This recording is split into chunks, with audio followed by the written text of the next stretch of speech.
Shivoham, Shivoham,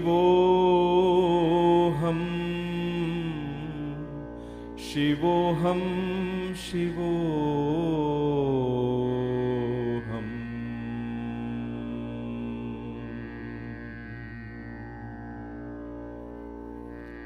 Shivoham, Shivoham, Shivoham, Shivoham.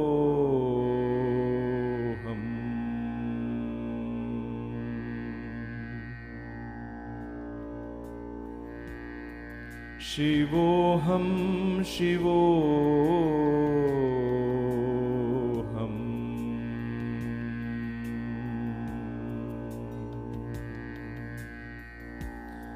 Shivoham, Shivoham.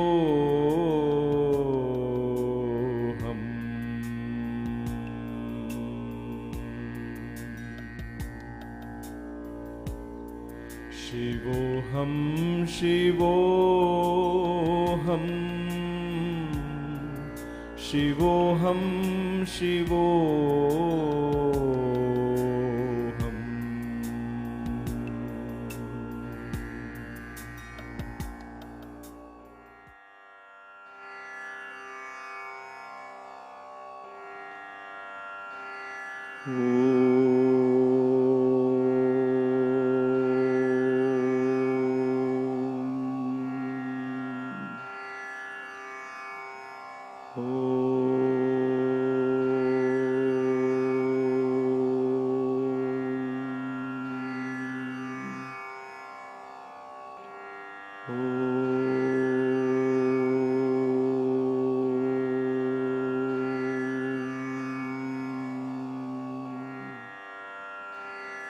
Shuklambaradaram Vishnum Shashivarnam Chaturbhujam Prasannavadanam Dhyayet Sarva Vignopashantaye.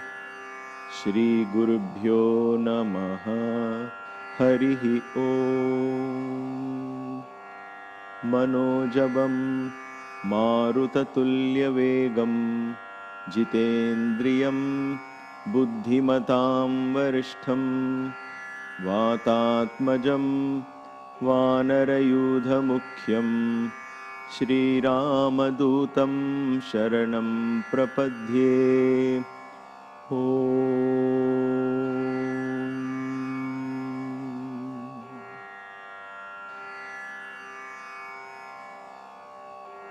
Namaste. Welcome to Kaivalya Yoga Gurukulam for another divine session of Yogic Kriyas followed by Sundarakand Satsang. Let us begin with the Omkara Kriyas. Before we begin, get into a state of mindful attention. Let the next 25 minutes delve deeply into the dimension of the breath. Listen to the breath. Feel the breath. Observe the breath. Let's sit up tall and straight. Every time you chant the Om, let a lot of air escape from your mouth. Empty the lungs, lean forward, and then inhale and come up. And then we'll do the next one. Sit up tall and straight. Inhale.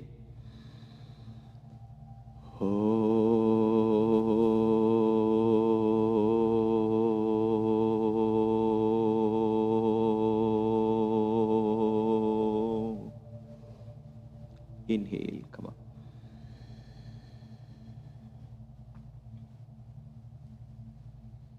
Shift your attention to the region of the stomach. Pull the stomach muscles slightly in. Tighten those muscles. Lock them in place. Mild Uddiyana Bandha. All breathing happens in the region of the chest. Inhale.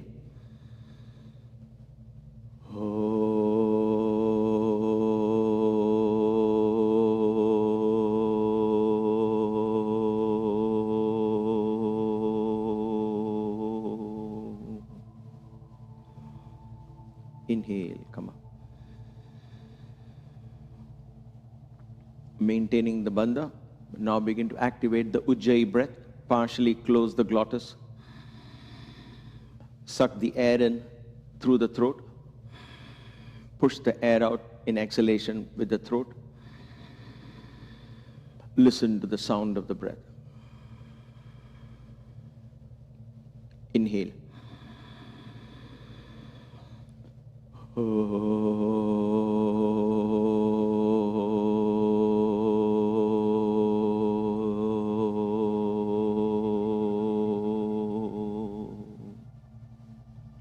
Inhale, come up. The Uddiyana Bandha and the Ujjayi breath will be maintained throughout the Kriyas, through all the Kriyas. Let's do Kamala Kriya in the meantime. Inhale, open your palms. Exhale, close your palm at your own pace. Allow your palms to represent the lungs. Feel the connection between the movement of your fingers and the movement of the lungs.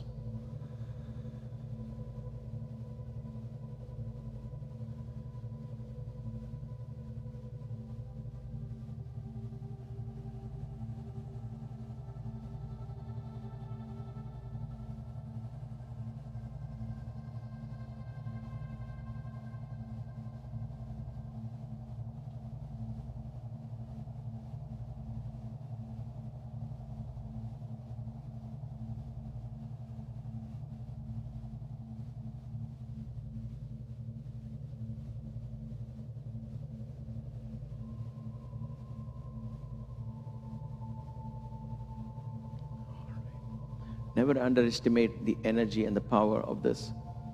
As you link the lung, the left lung to the left palm, the right lung to the right palm, feel the connection like so from here to here. And let the palms become your lungs. You establish connection with the wind element and your fingers and your breath. And that is what will bring in pranic energies when you do mudras. It becomes more powerful when we do Chin Mudra or Brahma Mudra or any of these mudras. So Kamala Kriya is not a break, but it is a Kriya in itself that we do in between the other Kriyas. So it is one continuous Kriyas after Kriyas after Kriyas, this entire 25 minutes or so. All right. Kaka Shuddhi Kriya. You're going to inhale, powerful exhalation through the mouth, spouted like a beak of a crow, like so, almost as if you're coughing. And I tell this for the benefit of newcomers who might have joined. And you breathe out fully, and then you inhale and come up. You take a break if you need to, otherwise go right into the second round immediately. We'll do 5 such rounds. Sit up tall and straight. Inhale. Powerful exhalation.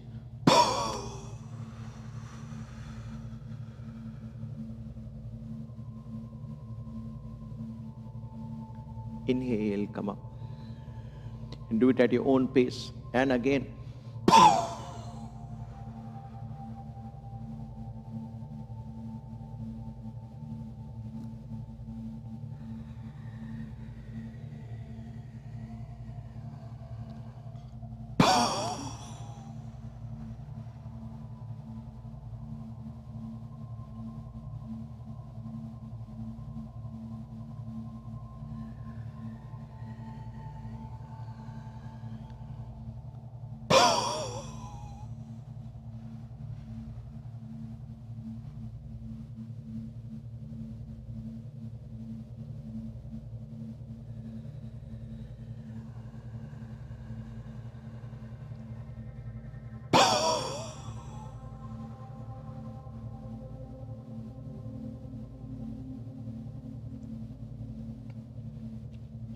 Inhale, come up. Once you're done,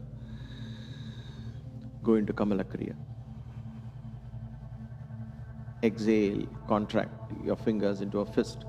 Inhale, expand, open up like a lotus, Kamala.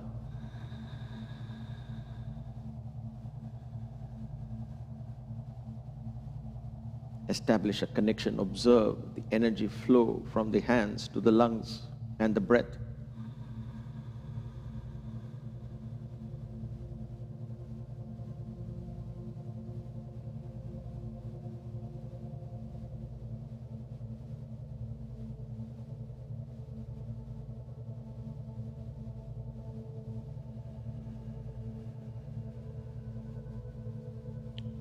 right. So the energy that you will connect this palm with this palm forms the base of what? A triangle. Then the triangle meets here initially, from here to the lung, and from this lung to this. And then you extend it from here to the lung to the breath, and down from this breath.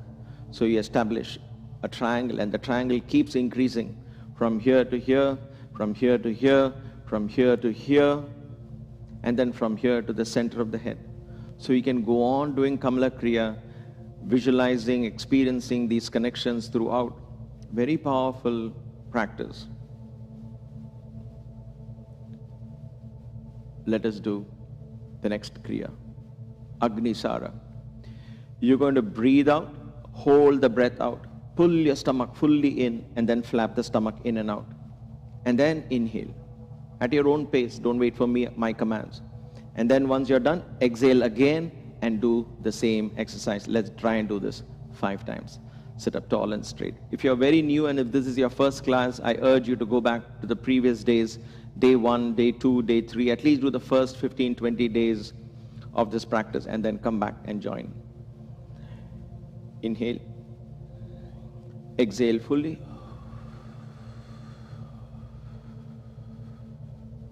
And begin.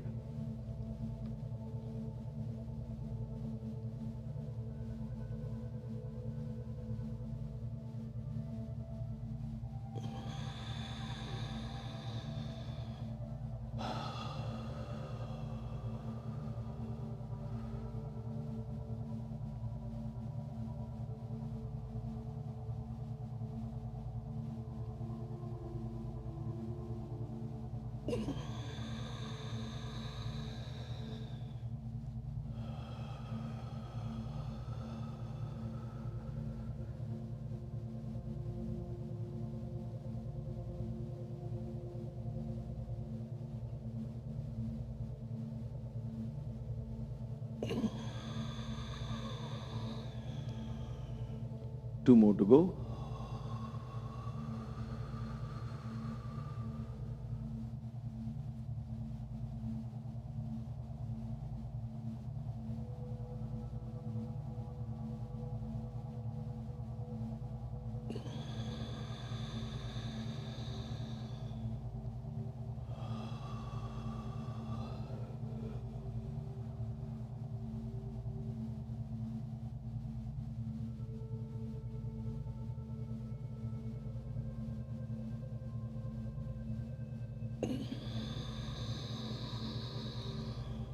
Kamala Kriya.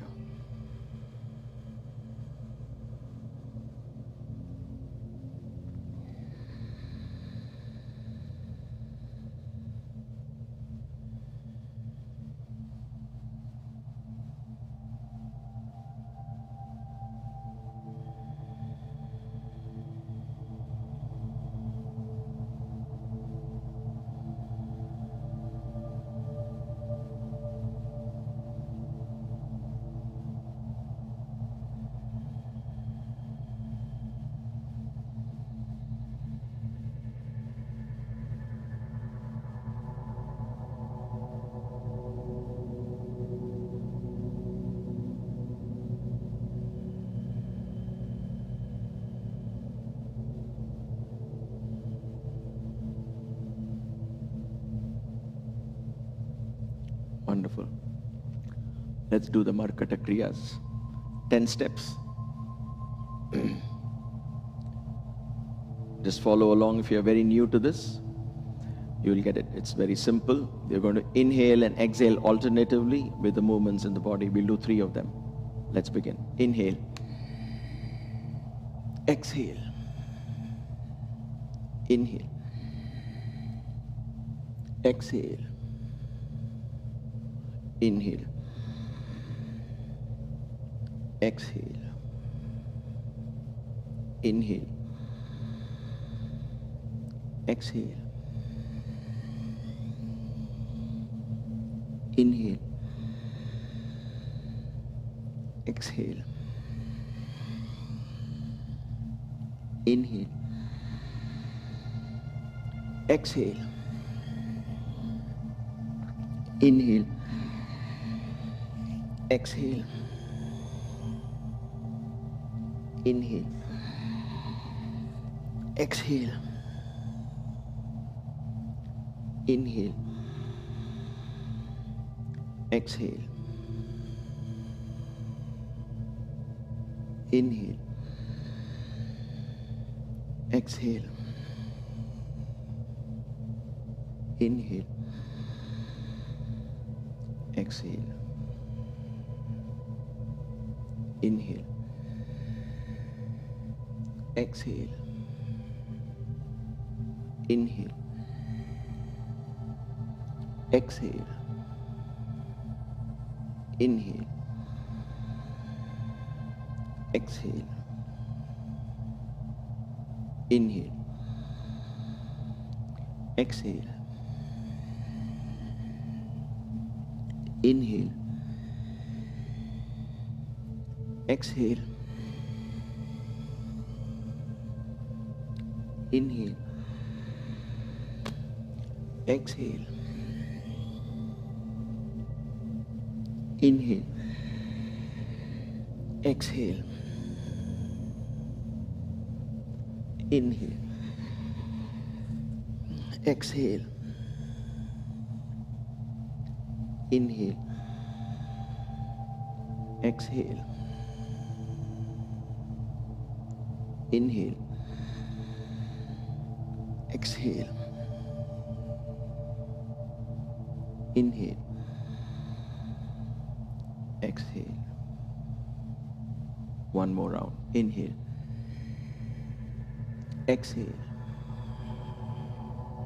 inhale, maintain the bandha, exhale, inhale, exhale, inhale, exhale, inhale, exhale, inhale, exhale, inhale, exhale, inhale, exhale, inhale, exhale, inhale, exhale, inhale, exhale. Kamala Kriya.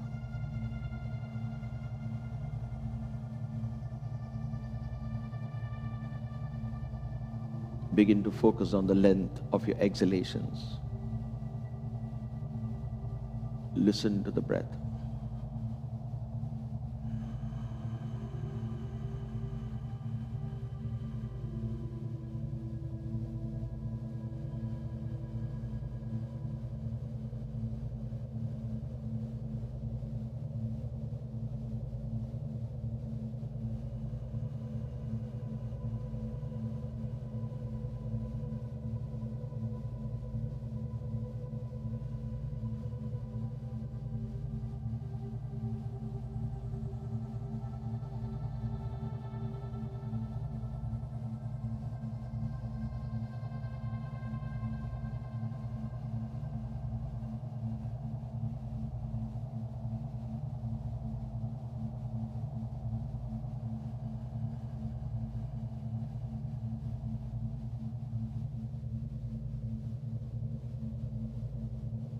All right, wonderful.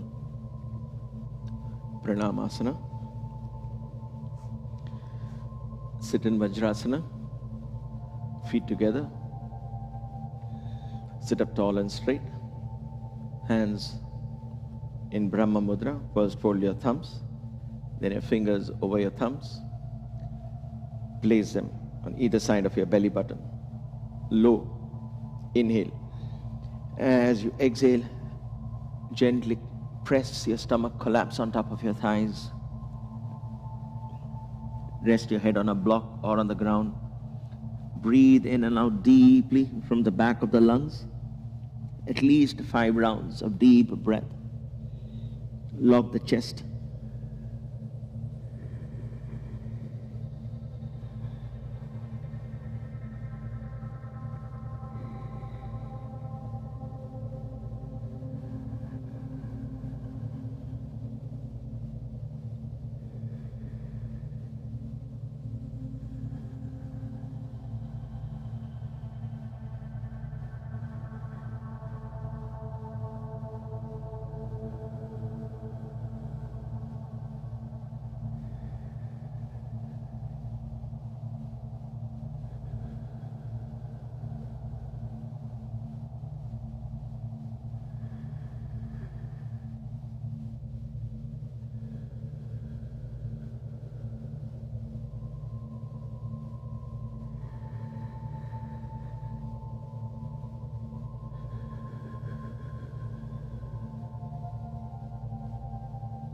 Inhale.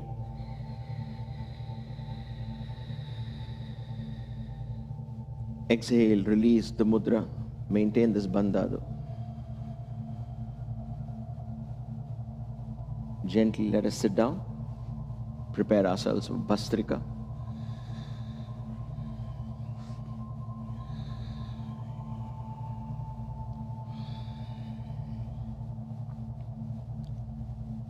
Few rounds of Kamala Kriya.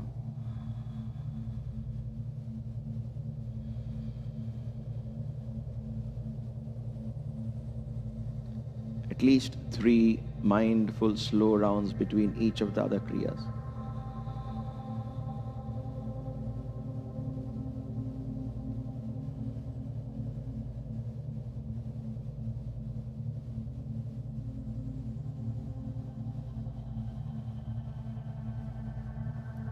Wonderful.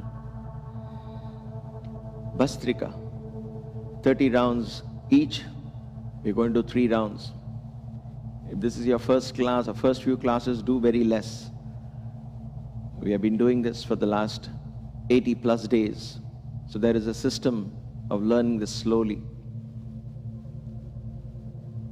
Do as many as you can. Sit up tall and straight. You're going to inhale, raise your hands up, exhale powerfully, bring your palms down, emptying the lungs. Again, maintain the bandha. All the inhalations, exhalations happen in the lungs. The lungs expand and contract, not the stomach doesn't go in and out. Sit up tall and straight. When you're ready, let's begin.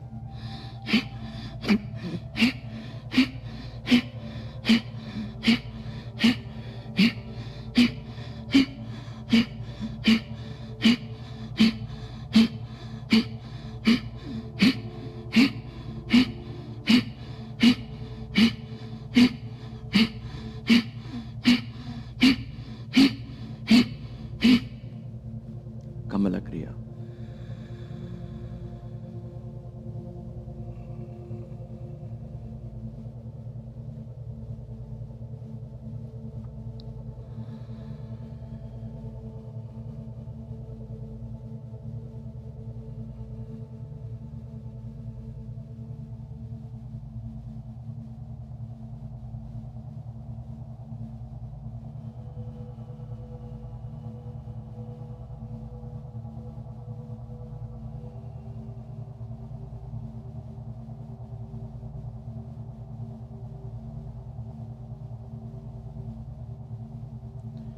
Wonderful.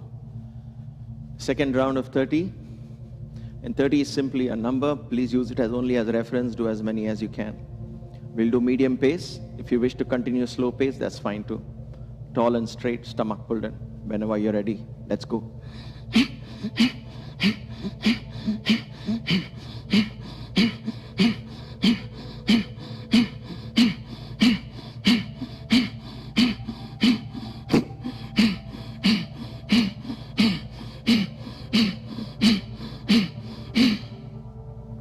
Kamala Kriya.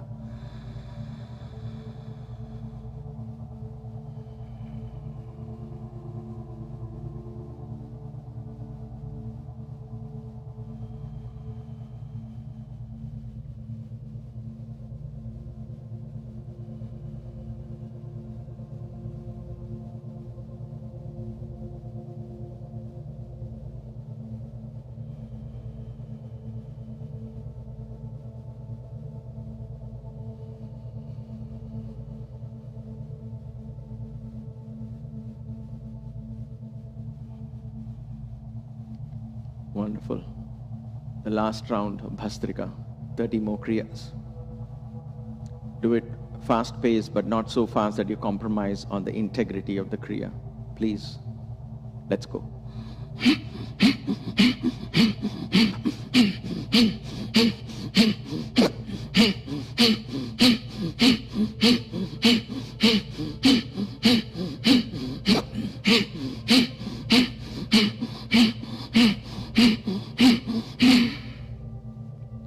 Kamala Kriya.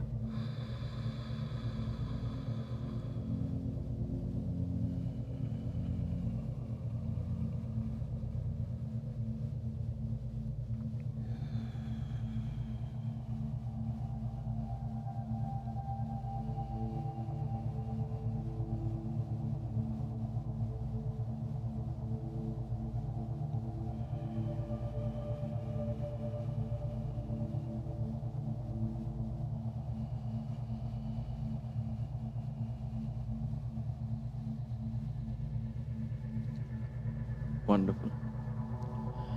Let us with the left hand continue the Kamala Kriya. With the right hand, we do the Nadi Shodhana. Fold the forefinger, the middle finger. Left in, right out. Right in, left out. Left in 4 counts. Right out 8 counts. Right in 4 counts. Left out 8 counts. Keep your shoulders relaxed, neck slightly bent forward. Focus on the volume of air that goes in and comes out. Focus on the rhythm. Listen to the breath. Feel the breath entering. Feel the temperature of the breath as it enters, the temperature of the breath as it leaves out. There's a lot of things happening in this dimension. And let your spirit tune into this energy, the mantra of Ram. And in that dimension, let the spirit of all the souls meet and become one. And let the energy of Ram, the mantra of Ram, provide solace, strength, courage, and sustenance. Let's begin the practice. 7. Inhale. 1, 2, 3. Exhale. 1, 2, 3, 4, 5, 6, 7. Inhale. 1, 2, 3. Exhale. 1, 2, 3, 4, 5, 6, 7. Inhale. 1, 2, 3. Exhale. 1, 2, 3, 4, 5, 6, 7. Inhale. 1, 2, 3. Exhale. 1, 2, 3, 4, 5, 6, 7. Inhale. 1, 2, 3. Exhale. 1, 2, 3, 4, 5, 6, 7. Inhale. 1, 2, 3. Exhale. 1, 2, 3, 4, 5, 6, 7. Inhale. 1, 2, 3. Exhale.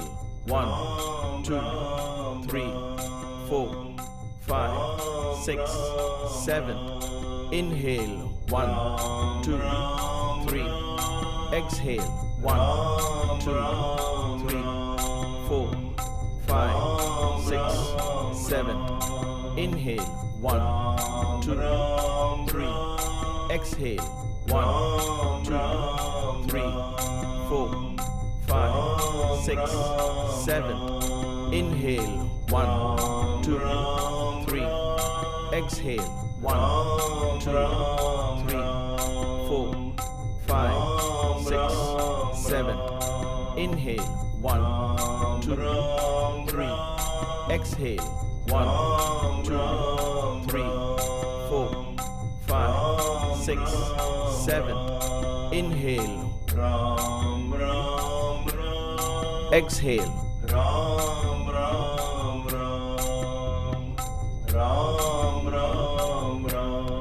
Inhale.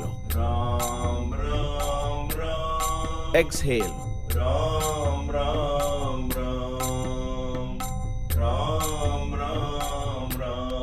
Inhale. Ram Ram Ram. Exhale. Ram Ram Ram. Ram Ram Ram. Inhale. Ram Ram Ram. Exhale. Ram Ram Ram. Ram Ram Ram. Inhale. Ram Ram Ram. Exhale. Ram Ram Ram. Ram Ram Ram. Inhale. Ram Ram Ram. Exhale. Ram Ram Ram. Ram Ram Ram. Inhale. Ram Ram Ram. Exhale. Ram Ram Ram. Ram Ram Ram. Inhale. Ram Ram Ram. Exhale. Ram Ram Ram. Ram Ram Ram. Inhale. Ram Ram Ram. Exhale. Ram Ram Ram.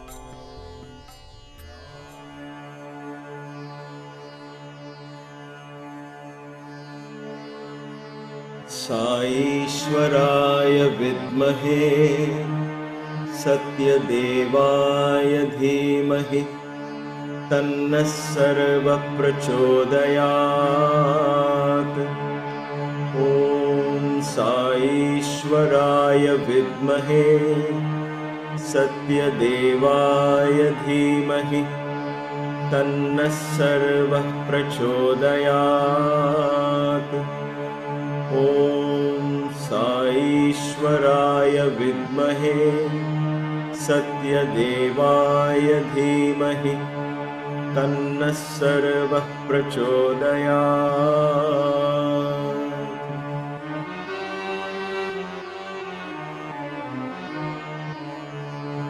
Shriram Ram रामेति रमे रामे मनोरमे सहस्रनाम तत्तुल्यं राम नाम वरानने।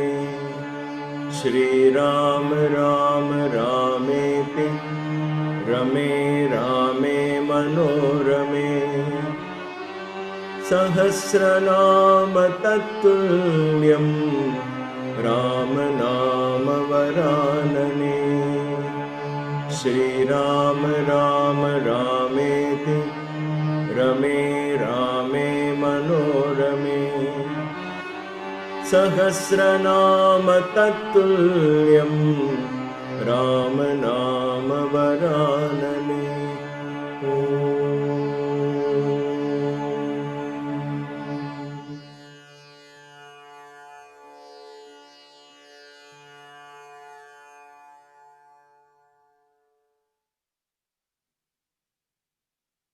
Namaste. For those of you just joining the Satsang, welcome to Kaivalya Yoga Gurukula. We are continuing this wonderful learning as we go chapter by chapter into the depths of Sundarakand, the divine story of Hanuman, and what it means to us in the 21st century, and how the values of spirituality has really not changed. The journey into the spirit has not changed. What has changed, what appears to change, is only the world of the senses. So let us see what is in store for us today. Today it is all about fire. You can see the background that Maya has created. It is about fire. There's nothing to be afraid of, as we shall learn what it means and so on in the next couple of chapters. So Sundarakand Sarga 53, out of the 68 chapters that are in this section of Ramayana, we are on chapter 53. There are about 44 verses in this chapter. Not very big, not very small either. I will not be doing the chanting today. I did not get time to practice it well. I had another presentation, one in the morning, one in the afternoon. So we had our hands full this weekend. But nevertheless, we will do the chanting tomorrow. However, we will at least study the gist of these verses today and see what they have to teach us. So in this chapter, Ravana decides to punish Hanuman in spite of Vibhishana's advice. Yes. So it is very interesting. There is twofold reaction to Hanuman. And I just want to show it, put it out there for you to also contemplate. Ravana was angry when Hanuman advised him. And what did he do? His first reaction was, before Vibhishana's advice, he said, I want Hanuman executed. I want to end his life. So he sought to end Hanuman's life before Vibhishana's advice. The moment he gave that order, Vibhishana speaks to him, perhaps his conscience. But Vibhishana speaks to him, advises him. He says, it's not right for a king like you to do this. One who is so well-versed and learned. How can you do this? And so instead of being pacified, he diverts his anger. And now he says, I want to kill Hanuman's pride, hurt Hanuman's pride.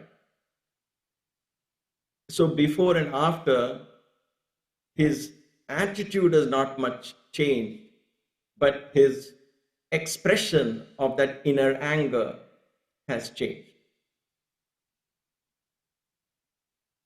What does it mean that he wanted to hurt Hanuman's pride? So the chapter begins with where Valmiki very beautifully says, Ravana is very angry, and so he says, the pride of a monkey is his tail. I don't know where he got that from, but nevertheless, he said the pride of a monkey is his tail, and therefore burn his tail. Let us see what he will do without a tail. He wanted to hurt Hanuman's pride. He wanted to humiliate the messenger. Why humiliate? Why not break his bones or do something else but not kill him? Why did Ravana go with humiliation? Because for Ravana, humiliation was as good as death. Why? Because the I and the mind thrives on this empty pride. I did this. This belongs to me. How dare you speak to me? And so on. So when Hanuman advised him, a Vanara advised him, it threatened the very existence of that pride in Ravana. Because what was Hanuman advising? Hanuman was advising surrender. Surrender to Ram for Ravana. The I, and that is, see, one of the reasons why our conscious mind does not allow us to even explore other dimensions. When I say doesn't allow us, it just puts logic. This is what is the proof, where, how do you know who's telling what truth and this and that? Because the senses cannot even grasp. It's not that they are bad, it is just their limitation. And because we are used to listening to them, they are exerting their rights through the conscious mind.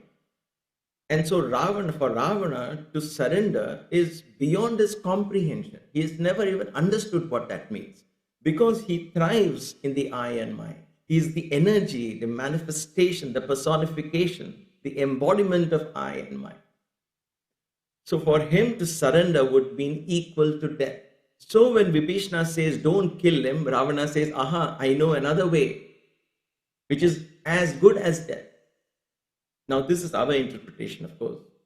As good as death. What is that? Humiliation. Humiliation is worse for Ravana than physically injuring a messenger and sending him back. Because injured, he goes back. He might become a hero. But with his tail burnt when he goes back, he will face humiliation. Right? So, this is why Ravana decided to burn Hanuman's tail. Humiliation. Why humiliation? Because that was his pet peeve. And for him, because, see, the reason why we are studying it in this manner is because whenever we see a fault in somebody, Whenever we want to correct a fault in somebody, and our anger is driven to that, it would be very wise to ponder and ask ourselves, is this what is causing me? Is this the enemy in me which is reflecting itself as from outside? So because Ravana is full of pride, he wants to end Hanuman's pride, because he thinks that will be the end of Hanuman. He doesn't know Hanuman has no pride. Hanuman is selfless. That idea doesn't even exist in Ravana's head. So he thrives on humiliation. So at this point, it is good for us, since we are talking of pride, I just want to open your mind to these thoughts, because it is in my thought as well. And there's no really definite conclusions. The distinction between, because when I say pride, you might say, oh, is pride wrong? Is it not good to be proud of doing something good to others? So I want you to understand the two things, that the meaning, the distinction between pride and dignity. Pride and dignity. These are two different things. They seem the same. A person could be very dignified. Hanuman was very dignified in his behavior, very dignified in his eloquence. He was very dignified in his mannerisms. He was very dignified in spite of being a Vanara. He was very dignified, and yet he had no pride. So think about these two. Am I proud or am I dignified? What is the essential difference between these two? Pride seeks acceptance, seeks appreciation from outside, from someone else. And when that doesn't come, then the pride is hurt. I did so much and that person didn't even thank me. I did so much and that person just said something silly. They should have praised me because I put in so much effort. Right? So the pride comes up and feels hurt because the ownership is there. It comes out of a sense of low esteem. I did this. How dare you speak to me? Why didn't you praise me? I was the one who did all the work. Oh, and all the praises are going to him. I am the one who's doing the sadhana. I want this, I want that. So the pride comes from a sense where appreciation is felt lack.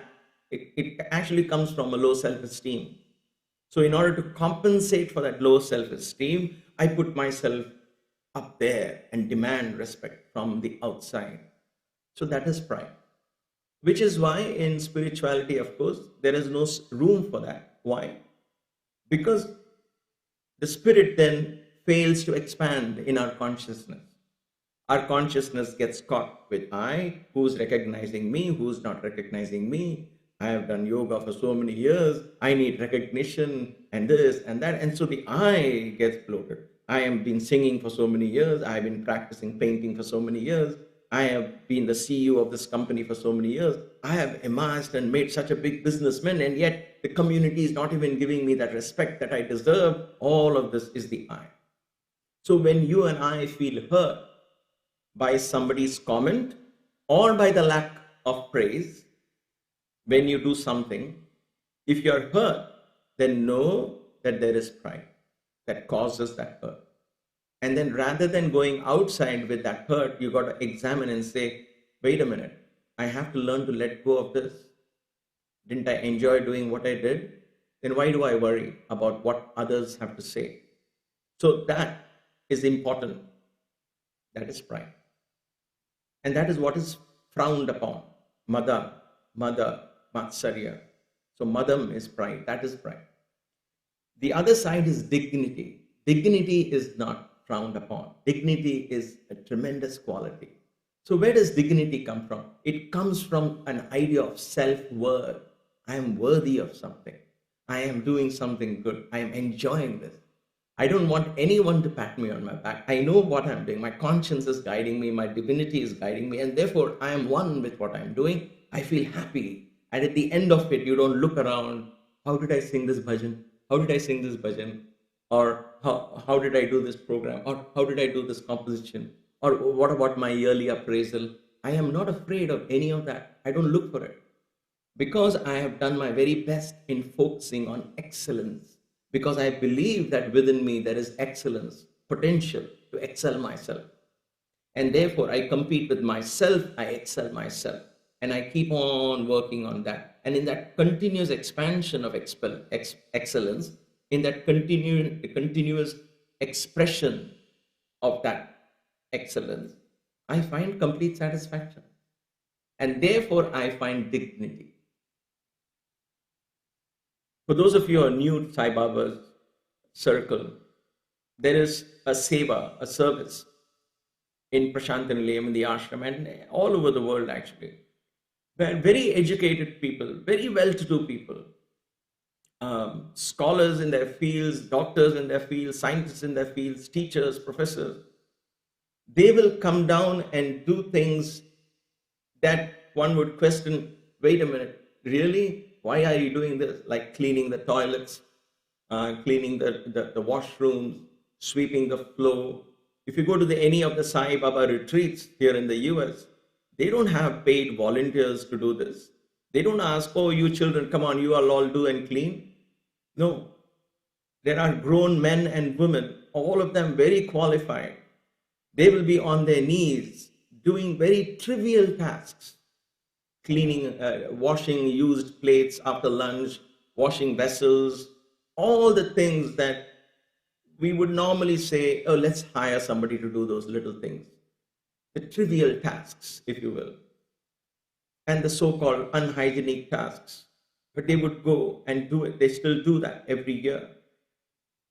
That comes out of dignity, not out of pride. Because none of them do this to say, I did this, I deserve something from the divine. No, they enjoy being part of that community. They enjoy letting themselves go and enjoy doing what they call service. So there is a joy that is built into service, whatever that service is, right? That is why that kind of service, which becomes yoga, that kind of action of serving others in whatever form becomes a yoga. So it becomes karma yoga. And that comes out of dignity. Nobody ever feels threatened. So Hanuman never felt threatened, right? This is something that stood out to me, and therefore I'm sharing this. So let's understand the difference between pride and dignity. Both seem equal. Swami was very dignified. Baba, if you see his darshans, he'll be like, he'll hardly move, he'll be floating in the sands of Puttaparthi. Very dignified, and yet extremely humble. When you would have a conversation with a student, his conversations would be not God is speaking to you, Advaita, and this and that. He would say, did you have your tiffin? Did you eat? What is that little boil on your cheek? Or why are you losing weight? Something very trivial that needs humility. Come down. A joke here, a joke there, to make somebody laugh. That kind comes only from a person who has tremendous self-worth. But when you listen to somebody in your conversations, in your social interactions, when you find that person is blaming the world around, blaming the politicians, blaming this organization versus, oh, everybody is corrupt, everybody is evil, the world is coming to an end, there is war everywhere, all that is a reflection of their own low self-worth. And therefore, they need love, they need a hug. They don't need judgments. You're going to say, yes, there is something in them craving for that positivity. So this is what happened with Ravana. Instead of looking within, he blamed Hanuman, and later on he will blame Vibhishna. Everybody he kept blaming till the very end, because that was his nature. That is the nature of the I and mine. The I in me, the my in me, will never be able to accept the Sai in me. And so doubts and confusion and all of this is natural, because that is built into the fabric, into the nature of the I till the very last breath.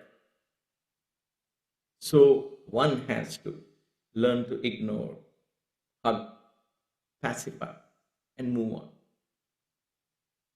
So this is what happened. Then, how does Hanuman react to this humiliation?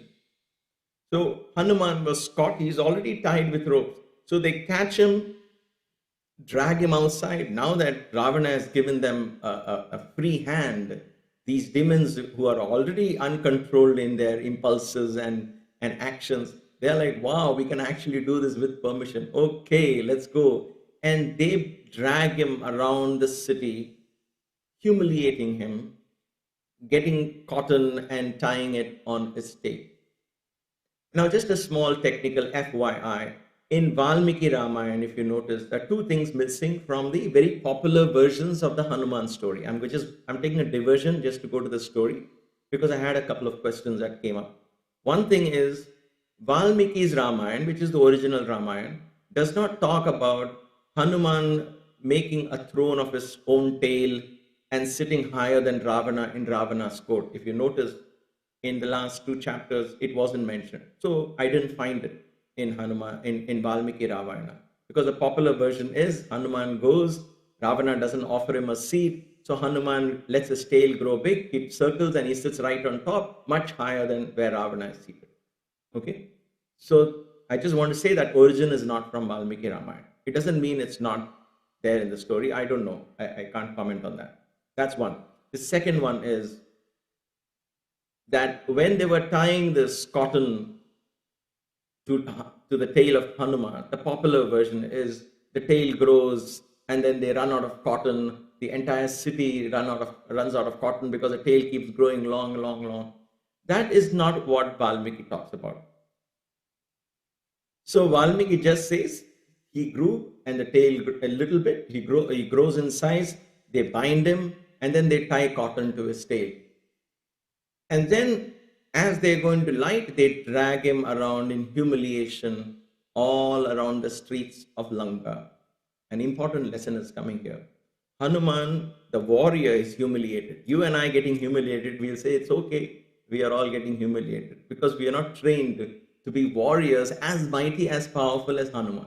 But life humbles us, or I wouldn't say humiliates us. It teaches us humility in many other ways, right? Humility comes when it strikes you in your weak spot. Okay.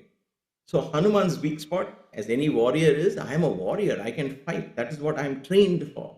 And to me, not to fight and just say, pretend to be meek is the greatest self-imposed humiliation. Okay. So that's where it's coming from.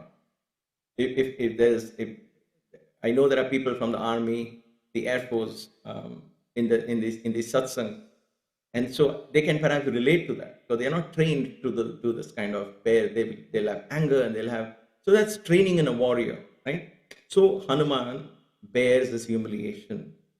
So he is dragged along the street, and then the drums are beaten, the demons are yelling, calling out everybody. So the old and the young and the children, all these Rakshasas, they all come to the streets to watch this Vanara being paraded.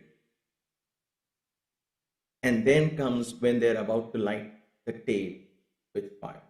So how does Hanuman handle this humiliation? How does he handle this humiliation? A fascinating story here. A point of view that is perhaps often missed.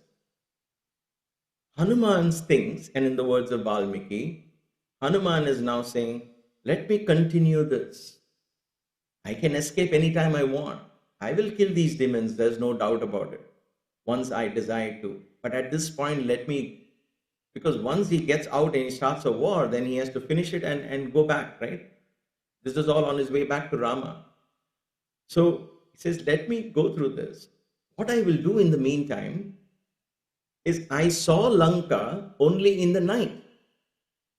I perhaps didn't get a good idea of the fortresses, the roads and the layout of this wonderful land. And now that these demons are leading me through all their main roads, let me make a mental note of all the buildings and everything so we can use it in the time of the war when I get the Vanara.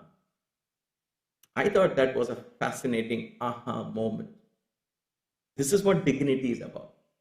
Dignity is not about, oh gosh, how much more should I bear with this? Why are these demons attacking me? They are so evil. I can't wait to get to them. You could have done all that and you would have been still completely justified. But Valmiki is teaching us a powerful lesson here, and so is Hanuman. Hanuman is looking for opportunity in the most challenging and in the most humiliating time of his career or his life, if you will. Right? And he's being dragged and humiliated. His tail is going to be set on fire. So there is a little fear as well. I'm just creating that atmosphere for your life and my life. If we were in such a situation, would we say, oh, but wait a minute, there is something nice going on here. Let me take advantage of this. Otherwise, I will never get a chance. When life slows down, when things don't happen the way we want it to, when I don't get a job that I want at the speed I want or at the pace I want, when my relationship doesn't seem to progress with somebody how much ever I try, or I'm not able to get that much money, which is my goal, or whatever it is, we want to move ahead and something seems to stop. This happens when the influence of Saturn is in our life, because Saturn is a slow moving planet. And so things slow down in our life.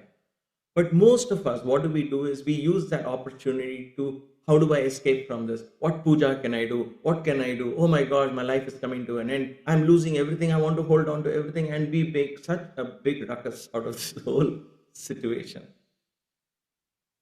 Can we be like Hanuman? And when things don't work out our way, in fact, go exactly the opposite. Hanuman advises Ravana. Instead of Ravana listening to him, Ravana decides to humiliate Hanuman, and Hanuman has to bear the humiliation. So it's gone exactly opposite to what Hanuman planned. And so instead of complaining and making it more negative and all of that, Hanuman says, let me use this opportunity to study the city. He's taking advantage of a challenging situation. Something very powerful for all of us to think about. There are times in life, things slow down or things don't work out for a reason. There is a higher part of you that is co-creating these circumstances with the divine. The divine is not against you, but they are co-creating for your ultimate spiritual benefit. For the ultimate. That is why these circumstances, some of them you like, some of them you don't like, but are being presented to, there is something to learn in this whole lifespan that we are engaged in. And then we learn, we get into a next phase, another life, to learn some more. That's the beauty, the game of life, if you will. And so, can we take this lesson and say, all right, when things don't work out, let me pause and say, what is it that I have to learn at this point? Rather than resisting, let me learn. And when I learn, the purpose of that experience diminishes and goes away sooner. But when I resist it and I fight it, that experience keeps coming back again and again because it wants you to learn. It is like, I don't write an exam, I fail an exam, then what happens? I don't go to the next grade, right? I sit back and write the exam again. Again, I fail it. Again, I don't like it. Again, have to face it. There is no other way. And therefore, how about making peace with the exam? So that is, these are the powerful thoughts that are passing my mind, and I thought I must share with you all. So that is the lesson of how Hanuman reacts to humiliation, how Ravana reacted and how Hanuman reacted. And then Mother Sita's divine grace protects Hanuman. So we are at the point in the story where the tail is being lit. Soaked in oil, cotton around the tail is lit. Fire that can cause physical harm. This news that this is going to happen reaches Mother Sita. The story goes, and Mother Sita closes her eyes and invokes the fire god. Sita, the energy of Sita is very cooling. Rama is the sun side in us, the right side in us. Sita is the left side, the moon. Rama is the sun, Sita is the moon. Just like Rudra is the sun, Gauri is the moon, and so on. So you have these two energies. So who is invoking the fire god? Sita is invoking the fire god. When Sita invokes the fire god, her energy of cooling blesses the fire god. That is the energy of Sita. And so the fire that is in Hanuman's tail becomes cool, blessed with Sita's energy.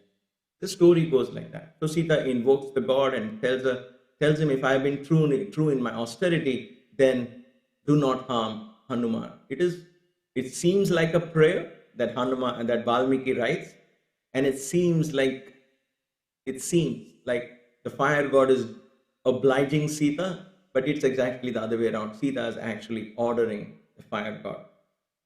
That is the power of prayer. If you pray in the right manner and you're able to invoke God, the God comes to serve you. The mother comes to serve the child. We have talked about this many times earlier as well. So the God and the mother serve the child. And therefore Sita is able to invoke this energy of fire god. And the fire god obeys Sita. So that is the story part. The lesson that came to me from this was, did Hanuman ask for grace in his tough time? Did he pray even once knowing that his tail is going to be burned? Was it arrogance? What was it that Hanuman didn't think twice? Was he so caught up in the moment he didn't realize, wait a minute, is my tail going to catch fire? I will be physically burned. How did none of those thoughts come to him? Because Valmiki has not recorded those. It didn't come to him. And yet Mother Sita decides to grace. So though it makes logical sense in a story, it goes with the plot in the story. In our lives, there is an important lesson to learn. How can we invoke, I don't know if there's another point here. How do we ensure this kind of protection from the divine? How do we do that? By asking, we'll be first in the line, right? When something goes wrong, Ayo Baba, God, please help me, give me strength, give me protection, please, please, please. Because fear drives us so much. And we have taught ourselves that without asking, you will not get. And that underlying rule is somehow deeply embedded as a core value in our core belief system. When I talk about core belief systems, that is what I'm talking about. One of the core belief systems, if I don't ask, I don't get. That may be true in a worldly sense, but we apply that same thing to divinity. And therefore, we feel we have to ask. But then look at Hanumans, one of our greatest role models. Did he ask either Rama or the wind god or the fire god or Mother Sita, anyone, did he say, please help me, protect me from harm. I'm after all doing your work, please protect me. Did he say that? No, he didn't. Then what is the law that he is tapping into? What is this law that Hanuman is tapping into? Is that law available for you and me? Can we tap into that law? Can we tap into that universal resource which will protect us? And the answer is yes. And this is that. I want to come to the next yuga because I want to refer to a sloka from the Bhagavad Gita that explains this, and there is no other better way to explain this than in Krishna's own words. Chapter 9, sloka 22.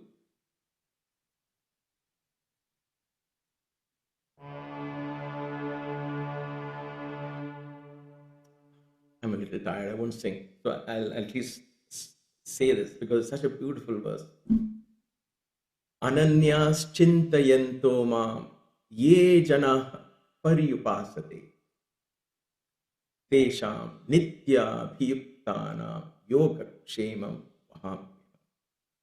What does that mean? Ananyas.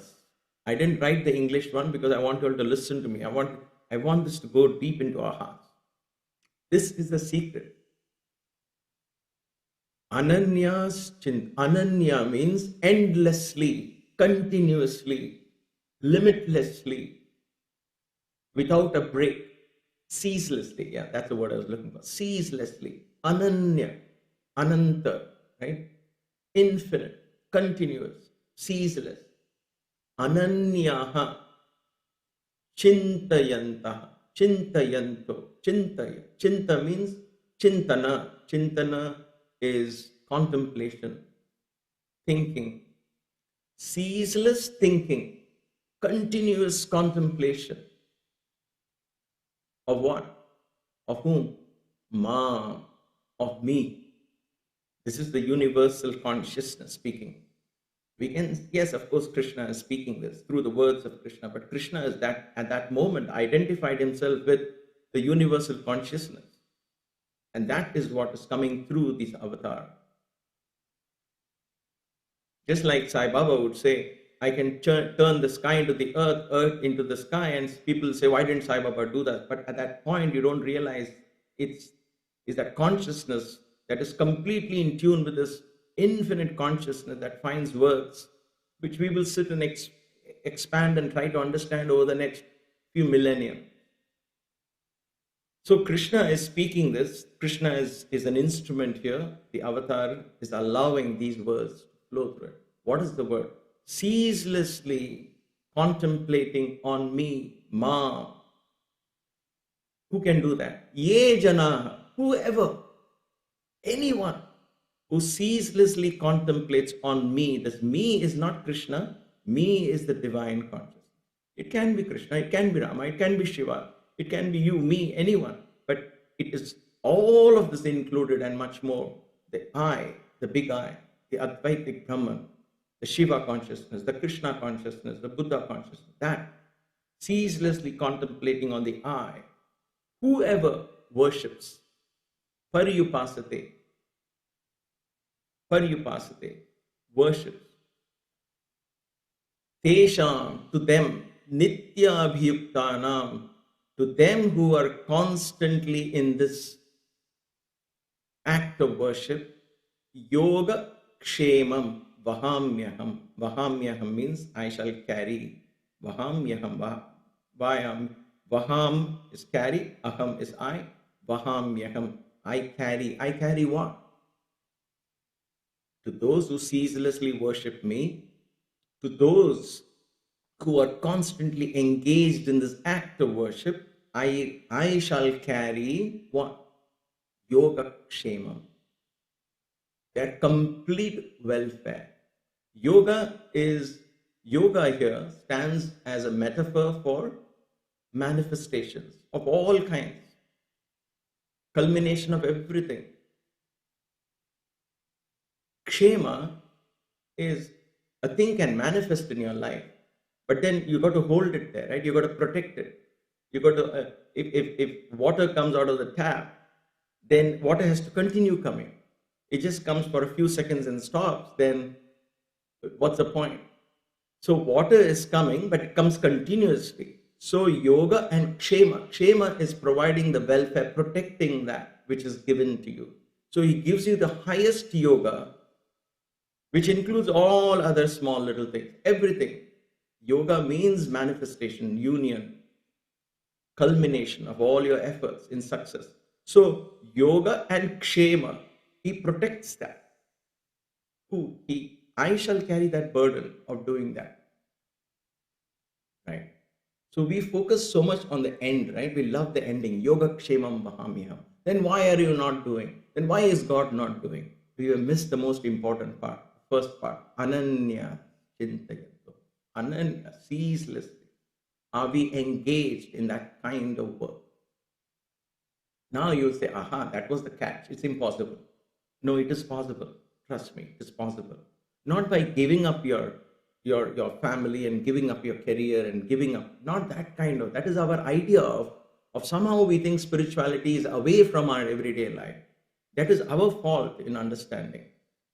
But if you, and we talked about this yesterday or the day before yesterday, I'm not sure, but if we can convert every act of ours into a worship, when we begin to respect the five elements as expressions of divinity in creation, when we recognize people as expressions of the higher consciousness, and we live in that mode of service, then we begin to establish a continuum in our consciousness, continually in touch with the innermost core.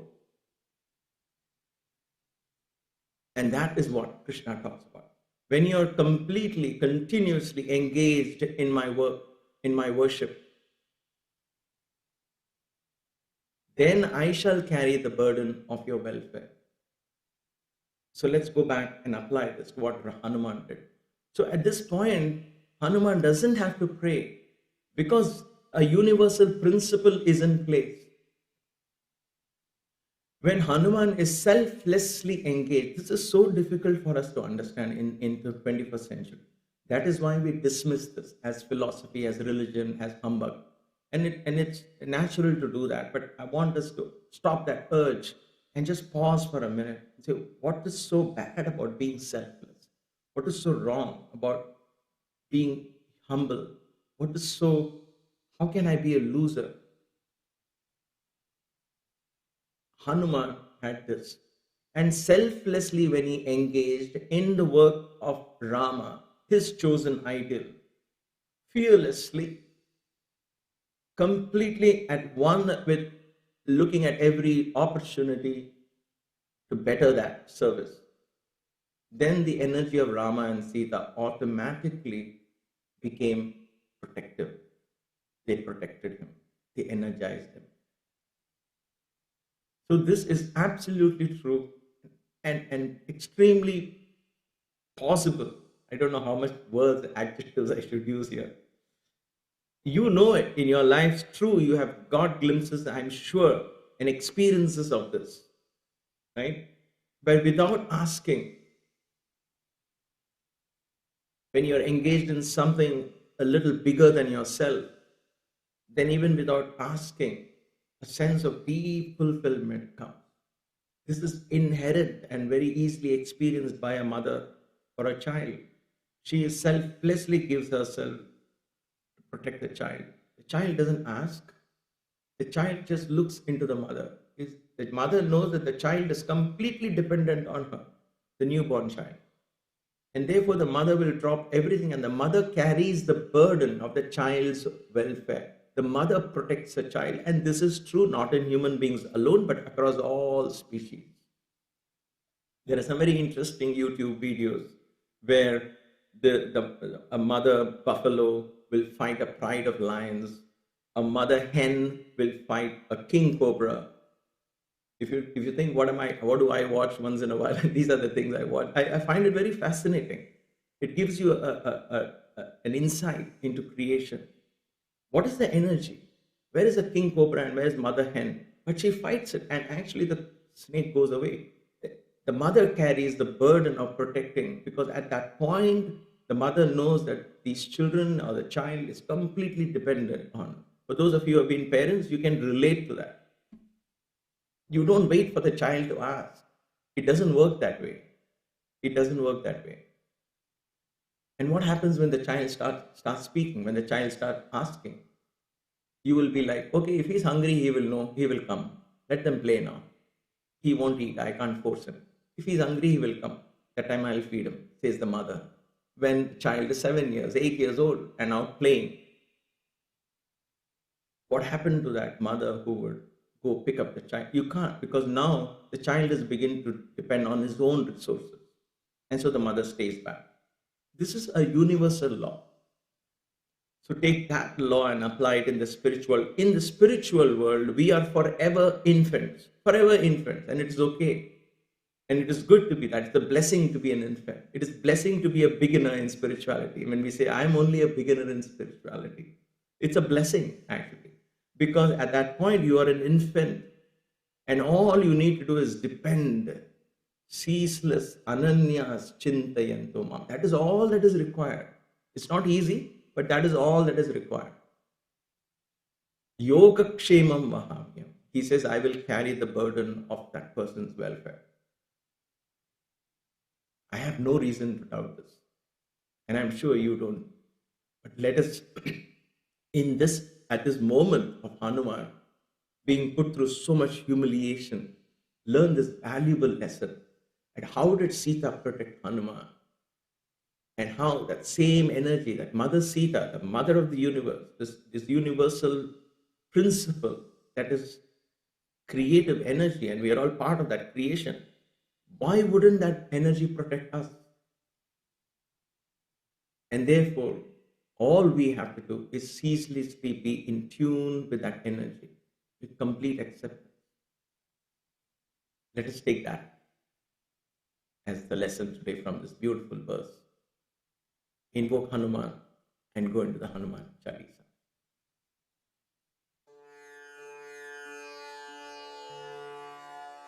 Om Bhuhu Purusham Shri Bajrangarupaya Shri Samba Sadashivam Avahayami.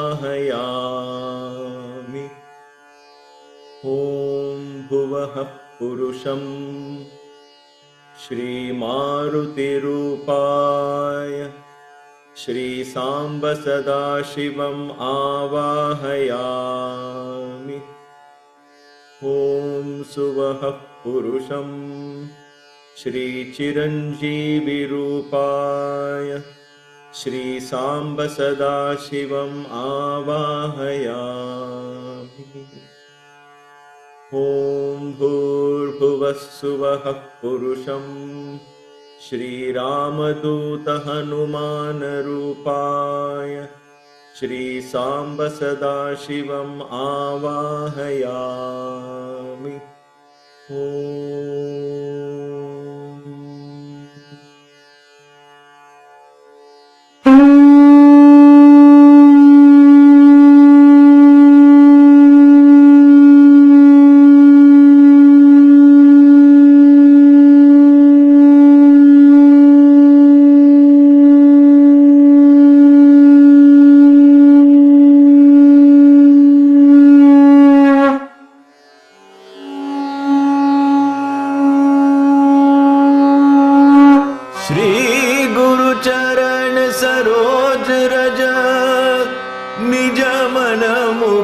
सुधारी बरनो रघुबर बिमल जसु जोदायक फल चारी बुद्धिहीन तनु जानिके सुमिरा पवन कुमार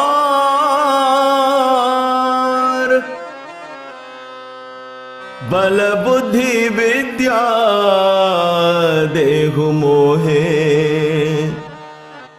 हरहु कलेश विकार।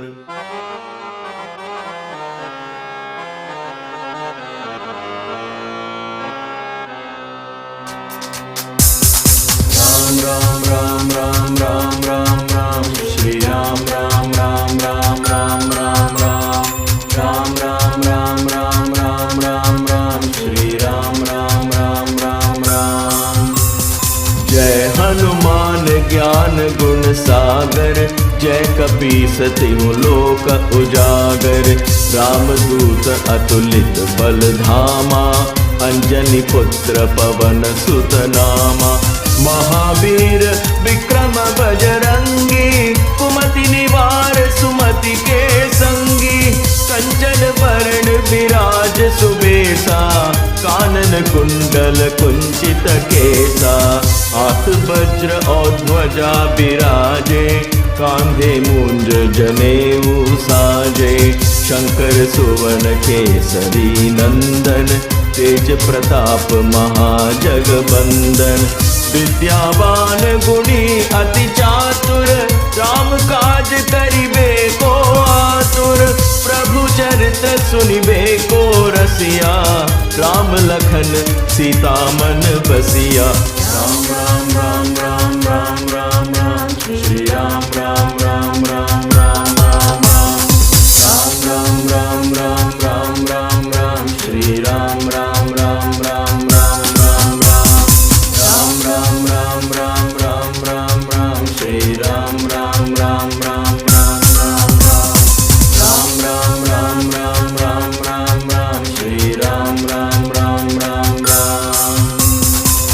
सूक्ष्म रूप धरि सियहि दिखावा, विकट रूप धरि लंक जरावा। भीम रूप धरि असुर संहारे, रामचंद्र के काज संवारे।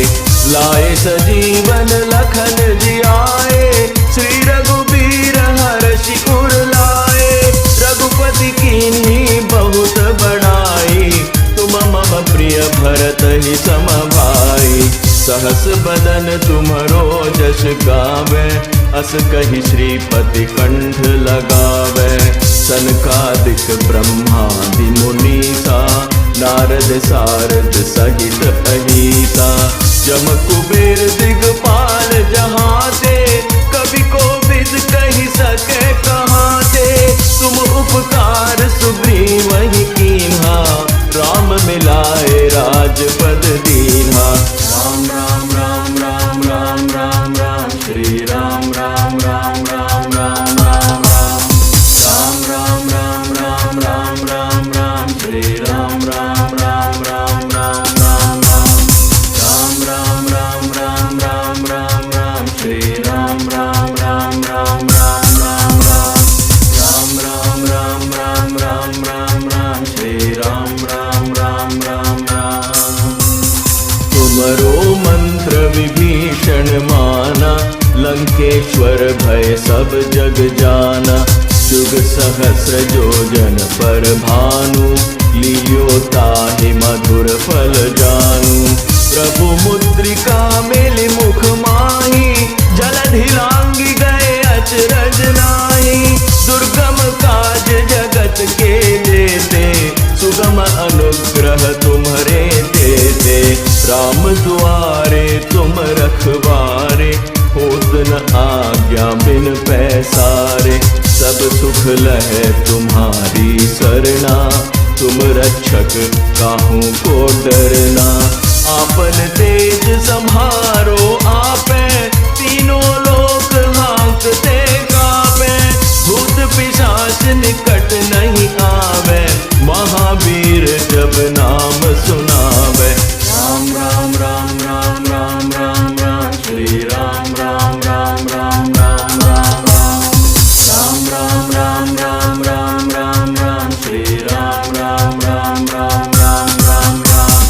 राम राम राम राम राम राम, श्री राम राम राम राम राम राम राम।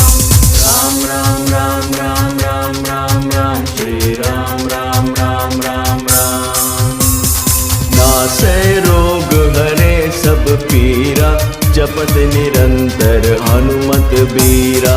संकट ते हनुमान छुड़ावे, मन क्रम वचन ध्यान जो लावे। सब पर राम तपस्वी राजा, तिनके काज सकल तुम साजा। और मनोरथ जो कोई लावे, सोई अमित जीवन फल पावे। चारों जुग परताप तुम्हारा, है प्रसिद्ध जगत उजियारा। साधु संत के तुम रखवारे, असुर निकंदन राम दुलारे। अष्ट सिद्धि नौ निधि के दाता, असवर दीन जानकी माता।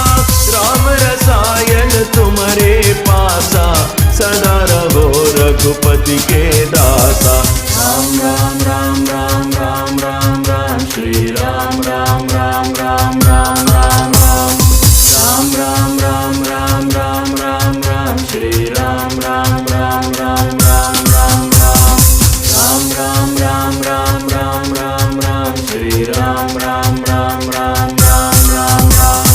राम राम राम राम राम राम, श्री राम राम राम राम राम।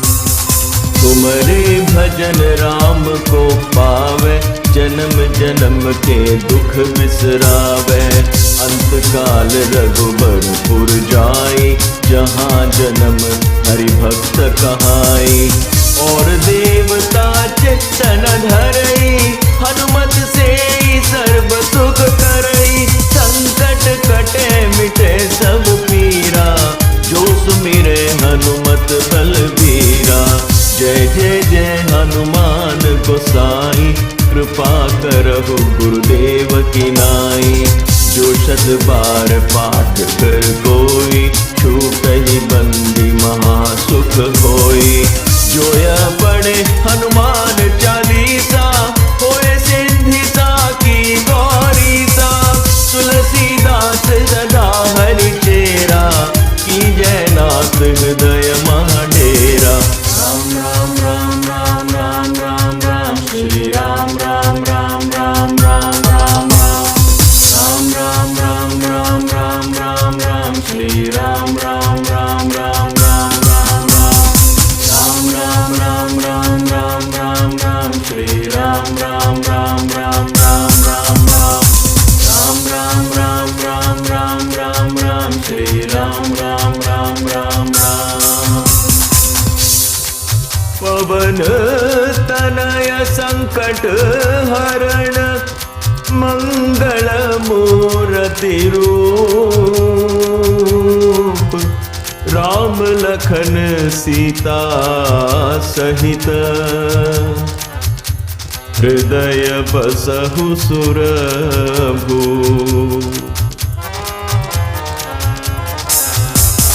राम राम राम राम राम राम राम, श्री राम राम राम राम राम राम राम।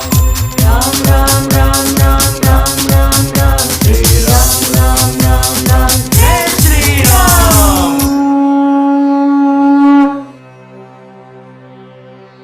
समस्त लोकाः सुखिनो भवन्तु।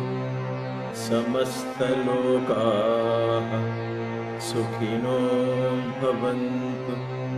समस्त लोकाः सुखिनो भवन्तु।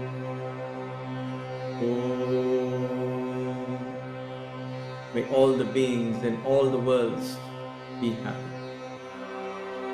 जय बोलो पवन सुत हनुमान की जय।